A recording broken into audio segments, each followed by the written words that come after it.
لیکن یہ کہ امام مہدی کی حکومت قائم کرنے کے لیے کون لوگ آئیں گے؟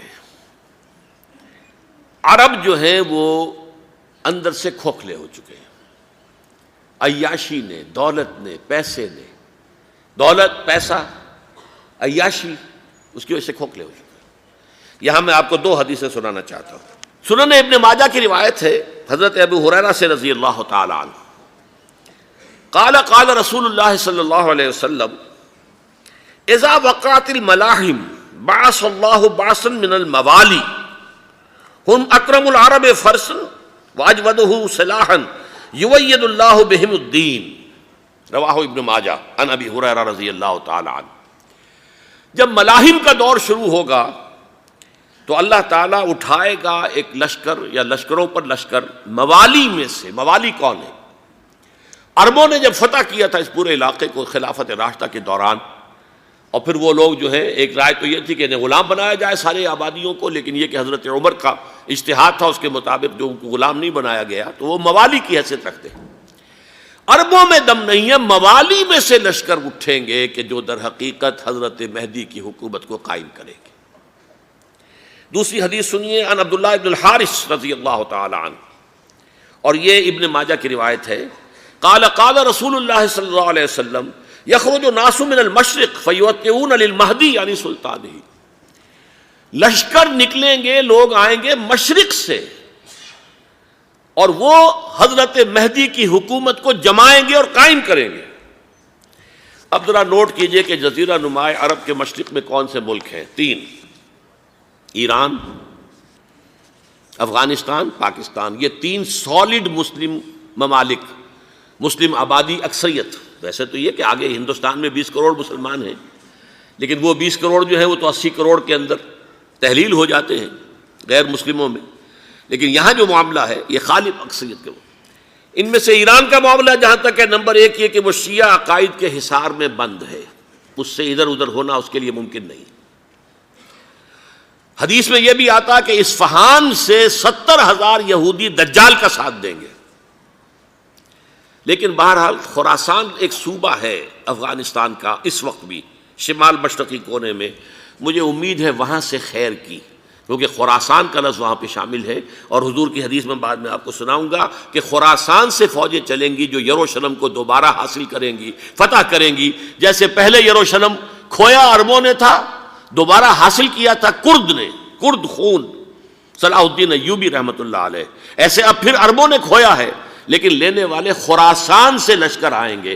یخرج من خراسان رایات سود لا یردھا شیء حتی تنصب بإیلیا، خراسان کے علاقے سے کالے علم لے کر لشکر چلیں گے جن کے رخ کو کوئی موڑ نہیں سکے گا جب تک کہ وہ جا کر یروشلم میں نصب نہ ہو جائے۔ اس کے بعد نام آتا ہے پاکستان کا۔ یہ ہے میری اور آپ کی داستان، اور یہ ہے سبب جس کی وجہ سے کہ میں آپ سے یہ گفتگو کر رہا ہوں۔ اصل میں تو کس لیے؟ محض ایک علمی استفادہ، محض اپنی بات آراء کو ظاہر کرنے کا شوق نہیں، بلکہ یہ کہ اپنی ذمہ داری ہم پہچانیں کہ ہم کس مقام پر کھڑے ہیں۔ دیکھیے، اس پاکستان کے بارے میں یا ہندوستان کے بارے میں علامہ اقبال نے کہا تھا اپنے ترانہ ملی میں، میرے عرب کو آئی ٹھنڈی ہوا جہاں سے، میرا وطن وہی ہے، میرا وطن وہی ہے۔ اور مجھے بتایا گیا کہ سنن ابی داؤد میں یہ روایت موجود ہے کہ حضور نے فرمایا کہ ہندوستان کی طرف سے مجھے ٹھنڈی ہوا آتی ہے، اگرچہ مجھے وہ حدیث ابھی نہیں ملی ہے، لیکن حزب التحریر کا ایک کارڈ مجھے ملا تھا، تو اس میں اس حدیث کا اور اس میں ابو داؤد کی روایت کا حوالہ موجود تھا۔ لیکن میں جو چیز آپ کو بتا چکا ہوں وہ یہ کہ الف ثانی کا پورا تجدیدی کارنامہ اس ہندوستان کی سرزمین میں ہوا۔ مجدد الف ثانی شیخ احمد سرندی، شاہ ولی اللہ دہلوی، سید احمد بریلوی، وہ تو ہمارے پاکستان میں آ کر جو ہے ان کا خون جذب ہوا ارض پاکستان میں۔ پھر شیخ الہند مولانا محمود حسن۔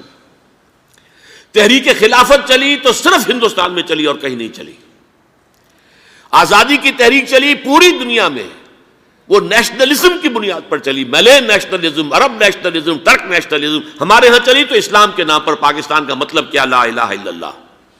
پھر پاکستان قائم ہوا معجزے کے طور پر، بلکہ نازل ہوا ہے لیلۃ القدر میں، انا انزلناہ فی لیلۃ القدر، جیسے قرآن نازل ہوا لیلۃ القدر میں، یہ پاکستان بھی نازل ہوا لیلۃ القدر میں۔ اس کا برقرار رہنا ابھی تک معجزہ ہے۔ ہندو یہ سمجھتا تھا، کانگریس سمجھتی تھی کہ جھٹپٹ ختم ہو جائے گا۔ پھر یہ کہ اس کا قرارداد مقاصد کا پاس ہو جانا، مزید بھی اور اضافی دفعات دستور میں آ جانا، اب کمرشل انٹرسٹ کو ربا قرار دے کر حرام قرار دینا، یہ سارے لینڈ مارکس ہیں کہ جو اشارہ کر رہے ہیں کسی چیز کی طرف، معاملہ کدھر جا رہا ہے۔ پھر یہ کہ یہ جو 14ویں صدی کے مجدد تھے شیخ الہند، اس کے بعد سے کچھ ایسی شخصیتیں عظیم پیدا ہوئی ہیں ہند میں، جن کو میں سمجھتا ہوں کہ 14ویں صدی کے مجدد اور 15ویں صدی کے مجدد کے درمیان، یہ 15ویں صدی کے مجدد کی راہ کو سیدھا کرنے والے، جیسے کہ حضرت یحییٰ نے کہا تھا میں تو آنے والے کا راستہ سیدھا کر رہا ہوں حضرت عیسیٰ کے لیے، ایسے ہی 15ویں صدی کے لیے امام مہدی کے لیے راستہ صاف کرنے والے سب سے پہلے علامہ اقبال، جنہوں نے اسلام کا تصور دین کی حیثیت سے دوبارہ زندہ کیا ہے، ورنہ اسلام ایک مذہب کی شکل اختیار کر چکا تھا۔ پھر مولانا مودودی، مولانا ابوالکلام آزاد حکومت الہیہ کے نعرے کے ساتھ میدان میں آئے۔ یہ اقبال نے جو تصور پیش کیا تھا اس پر عملی جد و جہد کے لیے حزب اللہ قائم ہوئی۔ نوٹ کر لیجئے 11 برس کا فرق ہے عمر کا علامہ اقبال کے اور ابوالکلام کے، اور 1913 میں جب حزب اللہ قائم کی ہے اس وقت علامہ اقبال کی ملی شاعری اپنے عروج کو پہنچ چکی تھی۔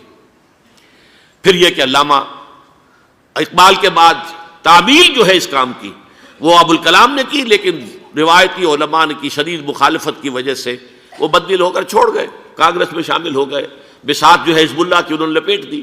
پھر مولانا مودودی آئے، انہوں نے وہ ڈور جو ہے اس کا سرا تھاما، جماعت اسلامی قائم کی حکومت الہیہ ہی کے قیام کے لیے۔ اگرچہ میرے نزدیک یہ کہ وہ انتخابی اور ایک قومی سیاست کی ایک جماعت بن کر پاکستان میں جو ہے دلدل میں پھنس گئی ہے، اب ہم اس کی کوشش کر رہے ہیں، تنظیم اسلامی اور یہ تحریک خلافت جس کے تحت یہ جلسہ ہو رہا ہے، یہ ساری چیزیں وہ ہیں کہ آپ کو سوائے پاکستان کے اور کہیں نہیں ملیں گی پوری دنیا میں۔ معلوم ہوتا ہے کہ پاکستان کو بہت بڑا رول پلے کرنا ہے اس میں، اور اس کے ساتھ اب جمع کر لیجئے افغانستان کی عمارت افغانستان، اسلامی عمارت افغانستان قائم ہو چکی ہے۔ یہ پچھلے 20 سالوں میں جو کچھ وہاں ہوتا رہا ہے اس سے پہلے تصور نہیں ہو سکتا تھا۔ علامہ اقبال کے فرزند بھی دیکھ کر آئے ہیں، تو اگرچہ وہ خود میں سمجھتا ہوں کہ خاصے انہیں آپ لبرل کہیں، آزاد خیال کہیں، لیکن اس درجے متاثر ہو کر آئے تھے کہ انہوں نے یہ کہا افغانستان میں جو میں نے حالات دیکھے ہیں کہ اگر 2-4 اور مسلمان ملکوں کے اندر یہ نظام قائم ہو جائے تو پوری دنیا مسلمان ہو جائے گی۔ یہ سب کچھ کیسے ہو رہا ہے؟ یہ آنے والے دور کی جھلکیاں ہیں۔ Coming events are casting their shadows before. یہ سب بتا رہے ہیں کہ پاکستان افغانستان کو مل کر اس میں کوئی عظیم رول پلے کرنا ہے۔ اور اس کے ضمن میں اب میں علامہ اقبال کے بارے میں آخری بات کہہ رہا ہوں۔ علامہ اقبال کے بارے میں عام یہ خیال ہے، انہوں نے اپنے خطبات میں مہدی کا اور نزول مسیح کا، حالانکہ میں کل پڑھ رہا تھا مولانا سید احمد اکبر آبادی رحمۃ اللہ علیہ کا ایک مقالہ ان کا کہ علامہ اقبال نے ابن خلدون کے بارے میں یہ کہا ہے کہ مہدی کا اور نزول عیسیٰ کا دونوں کا انہوں نے انکار کیا ہے، حالانکہ ابن خلدون نے نزول عیسیٰ کا انکار نہیں کیا، صرف مہدی کا انکار کیا ہے۔ بہرحال علامہ اقبال نے خطبات میں انکار کیا ہے، لیکن یہ کہ اپنی شاعری کے اندر میں چیلنج کرتا ہوں کسی بڑے سے بڑے اقبال شناس کو، ان کا یہ شعر ذرا سنیے: خضر وقت از خلوت دشت حجاز آید بروں، کارواں زی وادی دور و دراز آید بروں۔ خضر وقت، امام وقت، رہنمائے وقت، قائد وقت، خلوت دشت حجاز، حجاز کی صحرا کی کسی خلوت گزینی سے نکل کر باہر آئیں گے۔ میں حیران ہوتا ہوں علامہ کے اس فکر پر اور اس مصرے پر۔ یہاں انہوں نے شیعہ اور سنی دونوں کے کانسیپٹ جمع کر دیے۔ شیعہ کا کانسیپٹ یہی چھپے ہوئے کسی غار میں وہاں سے برآمد ہوں گے، اور ہمارا کانسیپٹ میں ام سلمہ رضی اللہ تعالیٰ عنہ کی حدیث سنا چکا، چھپے ہوئے ہوں گے وہ وہاں پر، مدینے سے نکل کر آ کر مکے میں چھپ جائیں گے۔ اس خانہ جنگی کی حالت میں لوگ ان کی طرف دیکھ رہے ہوں گے، سوچتے ہوں گے انہیں میدان میں آنا چاہیے، کوئی پارٹ پلے کرنا چاہیے، امت کی رہنمائی کرنی چاہیے، لیکن وہ چھپیں گے، وہ کارے ہوں گے، وہ اس ذمہ داری کو قبول نہیں کرنا چاہیں گے، جا کے چھپ جائیں گے مکے میں، وہاں سے مکے والے انہیں نکالیں گے، اور وہ کارے ہوں گے، انہیں بالکل یہ پسند نہیں ہوگا کہ یہ ذمہ داری اٹھائیں۔ تو خضر وقت از خلوت دشت حجاز آیت بروں، کارواں زی وادی دور و دراز آیت بروں۔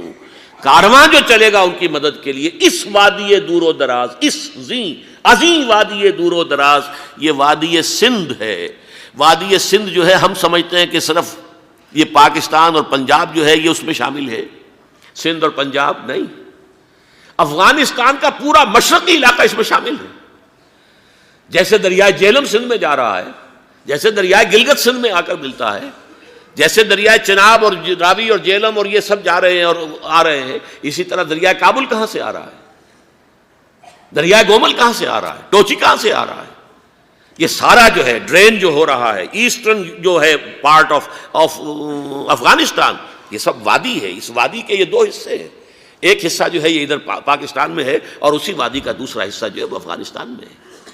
کارواں زی وادی دور و دراز آیت بروں، کارواں چلے گا یہاں سے، یخرج ناس من المشرق یؤتون للمہدی یعنی سلطان ہی، مشرق سے فوجیں چلیں گی کہ جو مہدی کی حکومت قائم کریں گی، اور یخرج من خراسان رایات و سود، اور خراسان سے سیاہ پرچم چلیں گے کہ جن کا رخ کوئی موڑ نہیں سکے گا، حتیٰ تنصب بإلیہ، یہاں تک کہ وہ جا کر یروشلم کے اندر نصب ہو جائیں گے۔